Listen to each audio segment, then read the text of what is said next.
Assalamualaikum warahmatullahi wabarakatuh. Pemuda Hafiz diundang ke gereja oleh dua biarawati, malah ditertawakan ketika membaca Al-Quran. Biarawati dan jemaat gereja syok ternyata. Mari simak cerita ini dan semoga yang subscribe dilancarkan rezekinya.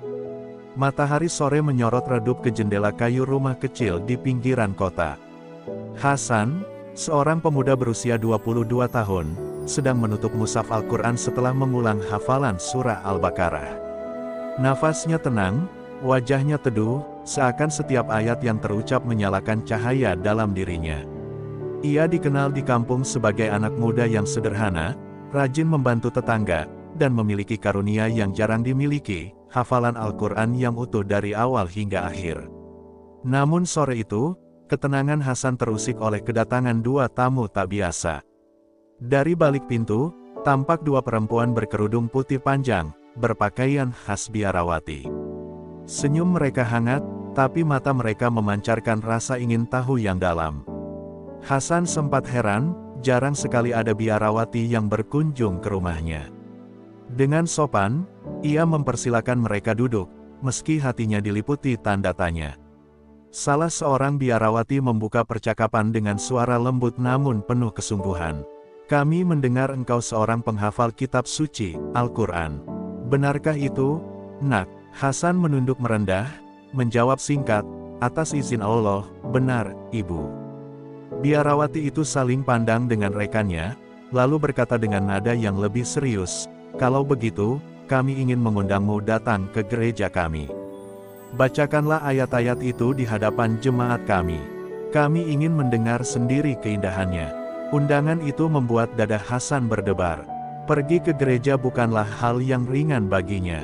Ada rasa ragu, khawatir dianggap salah langkah oleh sesama muslim, bahkan takut jika undangan itu hanyalah bentuk ujian. Namun tatapan kedua biarawati itu begitu meyakinkan, seolah menyembunyikan rahasia besar yang menanti. Hasan terdiam cukup lama, menimbang, lalu akhirnya menjawab, jika itu untuk kebaikan, insya Allah, saya datang. Saat kedua biarawati itu pergi meninggalkan rumah, Hasan menatap langit senja yang memerah. Dalam hati ia berdoa lirih, ya Allah, jangan biarkan langkahku tersesat. Jika ini jalan dakwah, kuatkan aku. Jika ini jebakan, lindungilah aku. Angin sore berhembus pelan, seakan membisikkan jawaban yang tak terdengar. Dan sejak hari itu, kehidupan Hasan yang damai perlahan bergeser menuju perjalanan penuh misteri, sebuah perjalanan yang akan menguji iman, harga diri, dan kesucian kalam yang ia simpan di dalam hatinya. Hari yang ditentukan pun tiba. Pagi itu, Hasan berwudu dengan hati bergetar. Meski sudah meneguhkan niat hanya karena Allah, tetap saja bayangan pertanyaan memenuhi pikirannya, mengapa aku diundang? Apakah ini penghormatan atau penghinaan? Apa yang harus aku lakukan jika mereka mengejek? Ia merapalkan doa berulang-ulang, memohon agar Allah meneguhkan lidah dan hatinya. Ketika sore menjelang, Hasan melangkah menuju gereja yang terletak di pusat kota. Bangunannya menjulang dengan dinding batu abu-abu tua, jendela kaca berwarna-warni yang memantulkan cahaya senja, dan lonceng besar yang baru saja berbunyi. Di pelataran, beberapa jemaat yang baru datang memandang Hasan dengan tatapan heran, seakan bertanya dalam hati, apa yang dilakukan seorang pemuda muslim di sini. Kedua biarawati yang mengundangnya menyambut di pintu. Senyum mereka masih sama seperti hari pertama datang ke rumah Hasan, namun kali ini tatapannya penuh antisipasi.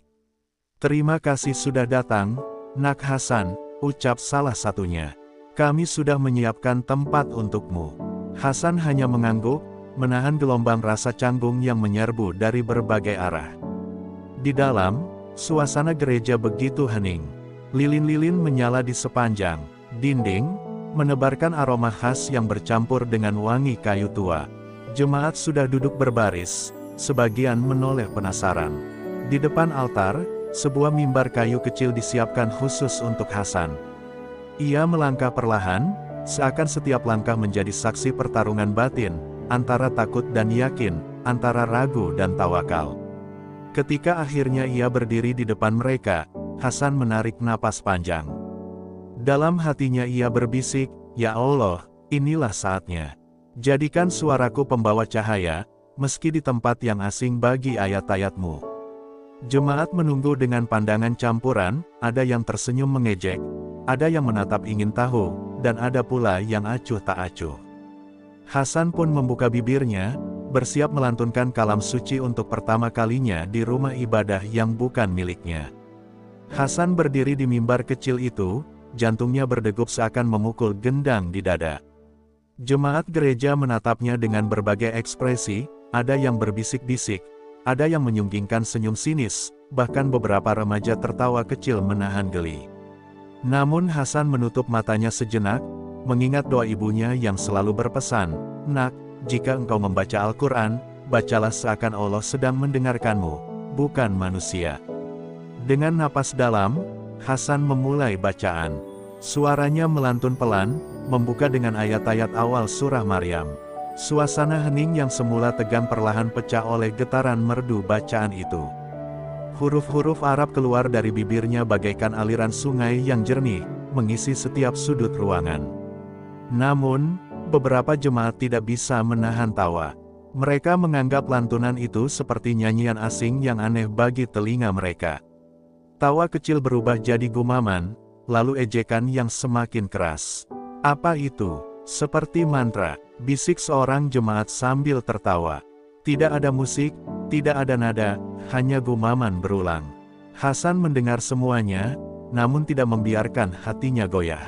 Ia terus membaca dengan penuh kehusyukan, meski keringat dingin membasahi pelipisnya. Namun tiba-tiba, sesuatu yang tak terduga terjadi. Seiring ayat demi ayat mengalun, suara tawa itu perlahan terhenti. Sebagian jemaat yang tadinya mengejek, kini diam terpaku. Ada yang menunduk, ada pula yang tanpa sadar meneteskan air mata. Hati mereka terasa disentuh oleh sesuatu yang tak bisa dijelaskan, meski tak memahami bahasa Arab. Lantunan itu membawa kedamaian sekaligus kegelisahan yang menekan dada mereka. Biarawati yang sejak awal tersenyum tipis kini ternganga, matanya berkaca-kaca. Jemaat yang semula meremehkan kini justru dikejutkan oleh rasa asing yang menekan batin mereka. Gereja yang biasanya dipenuhi suara nyanyian rohani, kini terbungkam oleh lantunan seorang pemuda Muslim. Hasan menutup bacaannya dengan tenang, lalu mengangkat wajahnya. Hening begitu mencekam, hingga detak jam dinding terdengar jelas di antara jemaat yang masih syok tak percaya. Setelah bacaan terakhir terucap, Hasan menutup dengan doa singkat dalam hati. Ruangan gereja masih sunyi, seolah setiap jemaat kehilangan kata. Mereka yang sebelumnya tertawa kini menatap kosong ke depan, wajah-wajah mereka menunjukkan kebingungan yang tak bisa disembunyikan. Hanya suara napas dan detakan jantung masing-masing yang terasa begitu jelas di telinga. Seorang pria parubaya yang duduk di bangku depan tiba-tiba menutupi wajahnya dengan kedua tangan. Bahunya bergetar, dan isak tangis pelan terdengar. Jemaat lain menoleh, terkejut melihatnya. Tidak ada yang memahami mengapa seorang yang keras kepala soal keyakinan tiba-tiba menangis hanya karena suara bacaan asing. Tangis itu seperti menular, beberapa jemaat lain mulai merasa sesak di dada, seakan ayat-ayat tadi meninggalkan bekas luka yang tak bisa dihapus. Dua biarawati yang mengundang Hasan saling berpandangan, kali ini tanpa senyum. Mata mereka berair, dan salah satunya berbisik lirih, "Mengapa hatiku bergetar seperti ini?" Jemaat yang sejak awal mengejek pun menundukkan kepala, malu pada diri sendiri. Gereja yang biasanya penuh suara koor kini dipenuhi hening yang menekan, membuat semua orang merasa kecil di hadapan sesuatu yang jauh lebih agung dari logika mereka. Hasan menatap wajah-wajah itu dengan teduh, meski dalam hatinya masih ada getar ragu. Ia tidak bermaksud menaklukkan atau membuktikan apapun, hanya ingin menyampaikan keindahan Al-Quran. Dengan suara tenang, ia berkata, "Aku hanya membacakan firman Allah. Aku sendiri hanyalah manusia biasa, tidak punya kuasa apapun. Jika kalian merasa sesuatu, itu bukan karena aku, tapi karena Dia yang menurunkan kalam ini." Kata-kata itu jatuh seperti palu di hati para jemaat. Keheningan berubah menjadi keharuan. Tidak ada lagi ejekan, tidak ada lagi tawa, hanya wajah-wajah yang dipenuhi rasa penasaran, ketakutan, sekaligus kagum. Dan di tengah suasana itu, satu pertanyaan mulai tumbuh di hati mereka, apakah ini sekadar suara indah, ataukah kebenaran yang selama ini kami abaikan? Suasana gereja masih berat, seperti ada kabut tak kasat mata yang menyelimuti hati setiap jemaat. Hasan berdiri tegak, mencoba menenangkan dirinya, sementara matanya menelusuri wajah-wajah yang kini berubah dari tawa menjadi kebingungan. Di bangku depan, pria parubaya yang menangis tadi menatap Hasan dengan mata basah. Dengan suara serak ia berkata, "Aku tidak mengerti sepatah kata pun, tapi mengapa hatiku seperti dirobek-robek?" Pertanyaan itu menggema di ruangan yang sunyi, membuat jemaat lain ikut tergerak. Salah seorang wanita muda bangkit dari bangkunya, wajahnya pucat, matanya berkaca-kaca. "Tadi aku ingin menertawakanmu," ujarnya pelan, tapi tiba-tiba tubuhku bergetar, seolah ada sesuatu yang memaksaku untuk diam. "Apa sebenarnya yang kau baca, Nak?" Hasan terdiam sejenak, menundukkan kepala sebelum menjawab lirih, "Itulah firman Allah, Tuhan semesta alam. Bukan kata-kataku, melainkan kalamnya yang diturunkan untuk seluruh manusia." Dua biarawati yang sejak awal mengundang Hasan tampak paling terguncang. Salah satunya memegangi salib di dadanya, wajahnya pucat pasi, bibirnya bergetar seperti hendak mengucapkan sesuatu tetapi tertahan.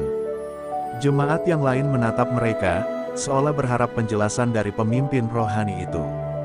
Namun, justru air mata yang jatuh dari sudut mata biarawati tersebut, diikuti bisikan lirih, "Mengapa aku merasakan kedamaian, di luar doa-doa yang biasa kuucapkan?"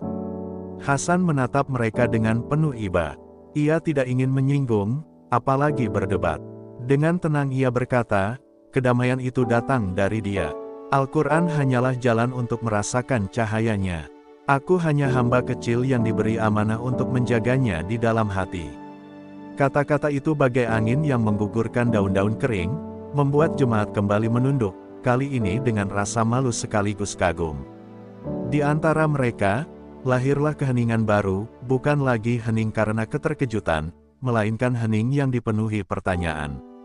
Pertanyaan yang menusuk lebih dalam daripada 1000 khotbah.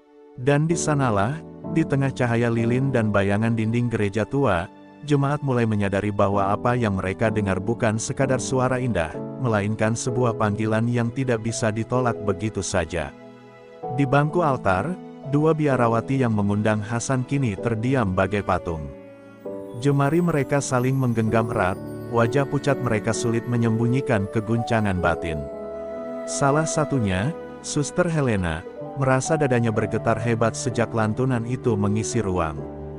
Doa-doa yang selama ini ia lantunkan di gereja tak pernah menimbulkan rasa yang sama. Kini ia diliputi ketakutan bercampur kedamaian, perasaan yang asing namun menenangkan. Suster Maria, yang duduk di sisinya, menunduk dalam-dalam, seakan tak ingin jemaat lain melihat matanya yang basah. Ia berbisik hampir tak terdengar, "Helena, apa ini ujian iman, ataukah sebuah panggilan?" Helena menatapnya dengan mata berkaca, lalu menjawab lirih, "Aku tidak tahu, tapi suaranya menembus sesuatu di dalam diriku yang tak pernah kusentuh sebelumnya." Jemaat di sekitar mereka yang mendengar bisikan itu ikut terdiam, merasa seolah rahasia batin mereka sendiri sedang diungkapkan. Hasan melihat perubahan itu dengan hati bergetar. Ia bukan seorang pendakwa ulung, hanya seorang anak muda yang menghafal ayat demi ayat. Namun kini ia menyaksikan sendiri bagaimana lantunan suci bisa mengguncang hati-hati yang bahkan selama ini jauh dari Islam. Ia menunduk, tak berani mengklaim apa-apa selain kuasa Allah. Dalam hatinya ia berdoa, "Ya Rab, jangan jadikan aku sombong. Biarlah ini menjadi jalan-Mu, bukan jalanku." Ketegangan memuncak ketika seorang jemaat berdiri dan menatap langsung ke arah altar.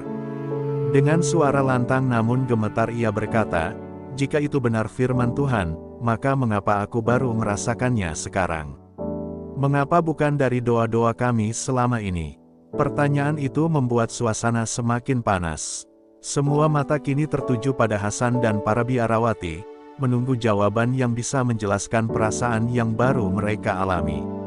Hasan menatap jemaat itu dengan penuh kelembutan, lalu berkata pelan, "Mungkin karena kali ini, hati kalian benar-benar mendengar." Kata-kata itu sederhana, tapi seperti petir yang menyambar di tengah malam. Suster Helena menutup wajahnya dengan kedua tangan, tubuhnya bergetar hebat.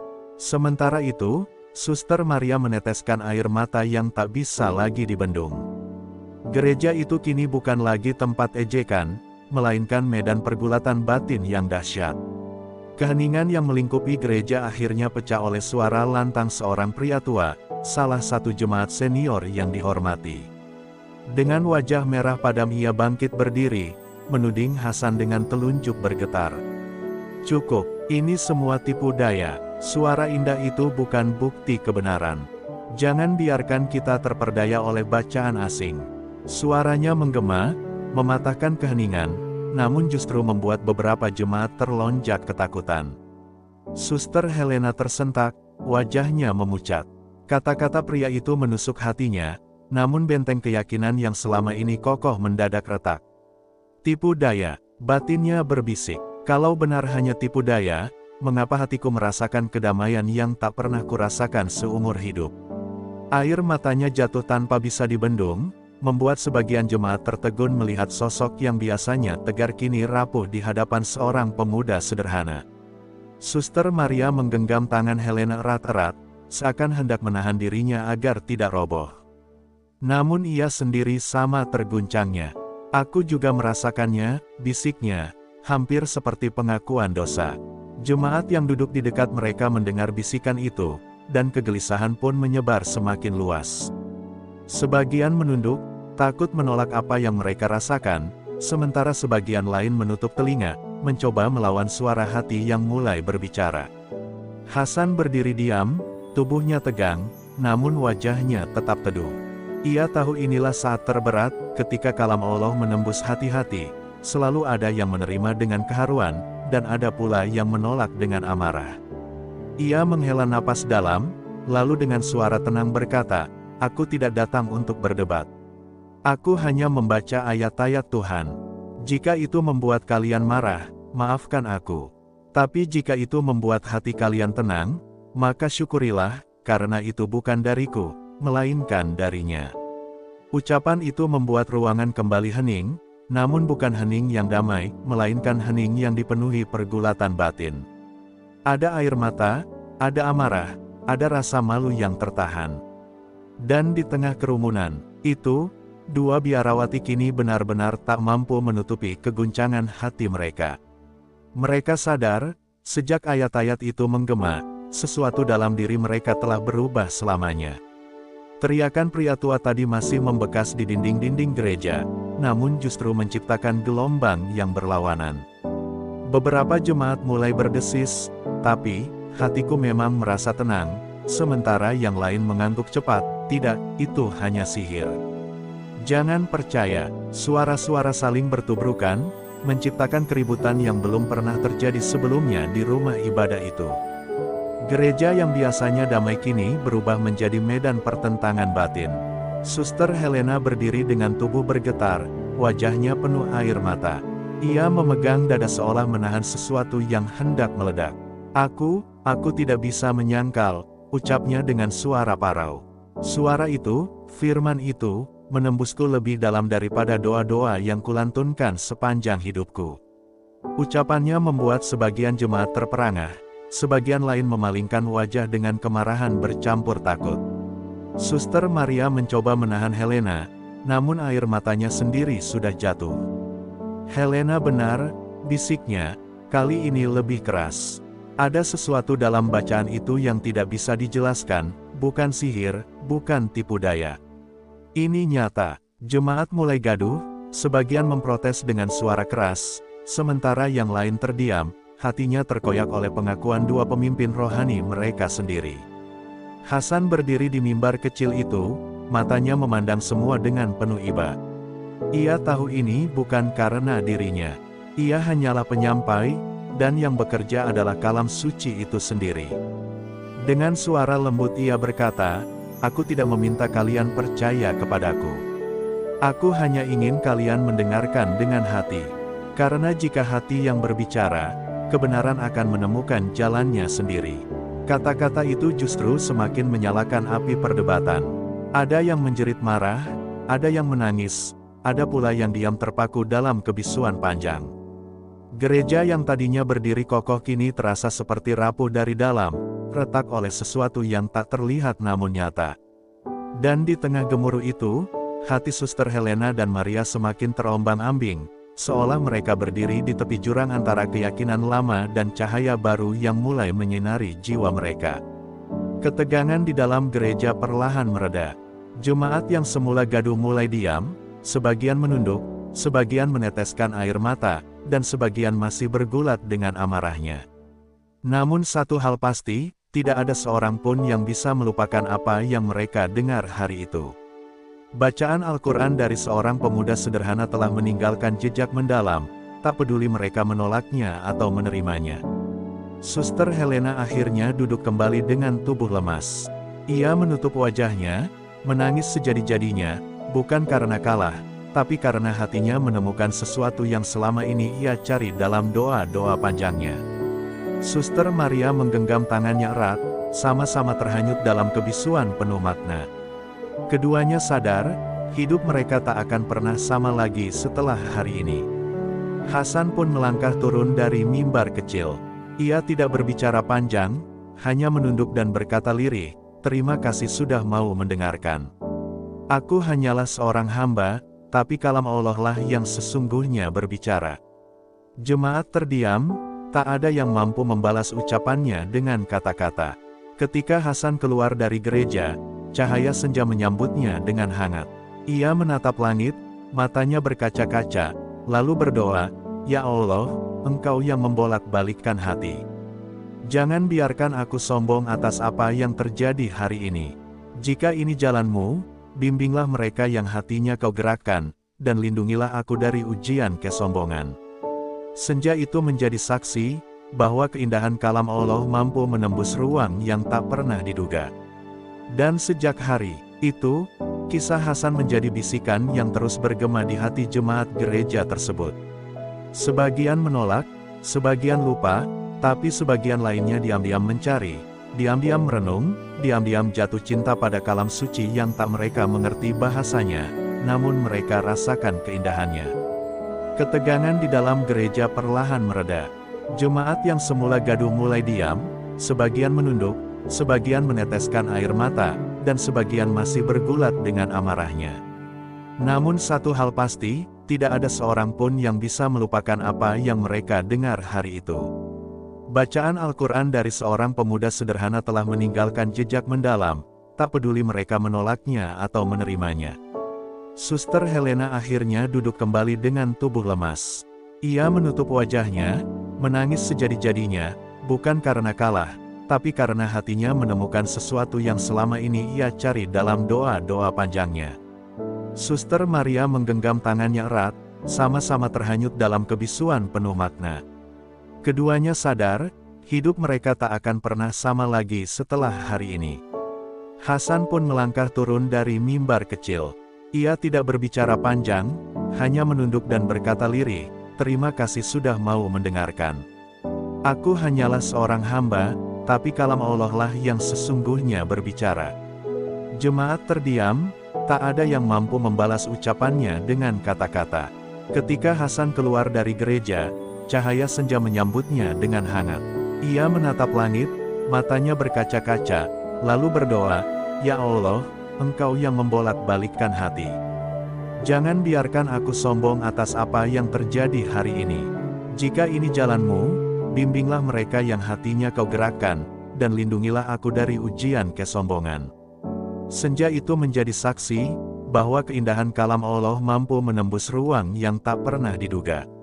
Dan sejak hari itu, kisah Hasan menjadi bisikan yang terus bergema di hati jemaat gereja tersebut.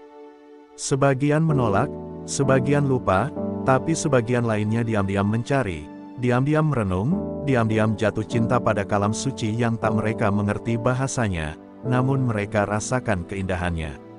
Assalamualaikum warahmatullahi wabarakatuh. Alhamdulillah, Itulah akhir kisah dramatis tentang pemuda Hafiz yang diundang ke gereja dan bagaimana bacaan Al-Quran mengguncang hati jemaat. Semoga cerita ini memberikan pelajaran bahwa hidayah adalah milik Allah, dan keindahan kalamnya mampu menyentuh siapa saja, kapan saja, dan di mana saja. Saya berdoa semoga Allah memberikan ketenangan hati kepada kita semua, menjadikan kita orang-orang yang selalu dekat dengan Al-Quran, dan semoga kisah ini bisa menambah iman dan ketakwaan kita. Terima kasih sebesar-besarnya kepada semua penonton YouTube saya yang sudah menyimak cerita ini sampai akhir. Jangan lupa untuk like, komen, share, dan subscribe agar kisah penuh hikmah seperti ini bisa terus saya bagikan kepada sahabat semua. Semoga Allah membalas kebaikan kalian dengan pahala yang berlipat ganda, melapangkan rezeki, serta menjaga keluarga kalian dengan rahmat-Nya. Wassalamualaikum warahmatullahi wabarakatuh.